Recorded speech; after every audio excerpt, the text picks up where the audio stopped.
સ્થાનિકોએ હાલાકી ન પડે તે માટે બેનર લગાવી સૂચન આપ્યું હતું। શેરીમાં થીગડા મારવાની કામગીરી સામે બેનરો લગાવાયા હતા। પાણીની લાઈન નાખ્યા બાદ રસ્તો બનાવવામાં અધિકારીઓ અખાડા કરી રહ્યા છે, તેથી આખો રસ્તો બને તે માટે લોકોએ નવો વિરોધ રસ્તો શોધ્યો હતો।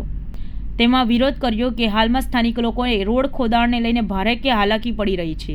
સ્થાનિક આગેવાન હિતેશભાઈ મળીને કહ્યું કે અગાઉ પણ શેરી ખોદાઈ હતી, ત્યારબાદ ફરી આ રીતે થયું, ત્યારે રજૂઆત કરી જાય ત્યારે થીગડા મારી આપવાની વાત કરી જાય છે, જેથી અમે કહીએ છીએ કે થીગડા અમારે નથી મરાવવા, જ્યારે કરવો હોય તો આખો રોડ જ ડામરનો કરી આપજો।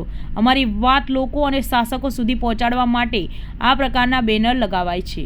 હિતેશભાઈ માલી। હિતેશભાઈ, શું પ્રોબ્લેમ પડ્યો છે? પ્રોબ્લેમમાં એ લોકો સાહેબ કે તમે ઠીંગડા મારને રોડ ચલાવી આપશું, અમે ના પાડી છે કે ઠીંગડા નથી, અમારે ડામર જ પાથરવો છે। ના બીજી ફેરી શેરી ખોડાઈ છે, બીજી ફેરી પહેલાં ગ્રેનેડ લાઈન લખાઈ છે, આ બીજી ફેરી પાણીની લાઈન લખાઈ છે, એટલે વારે 2-3 મહિના લગીને આયડા ઇસ્યુ કર્યા કરવાના કોઈ મતલબ નથી। એના માટે કોઈને રજૂઆત કરી?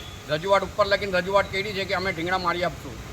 એ લોકો એમ કે ભાઈ ઠીંગડાથી ચલ્યું ને અમે ના પાડી કે ઠીંગડા નથી મારવા, જો તો આખું વર્ષ લગીને અમને આમ રવા દો।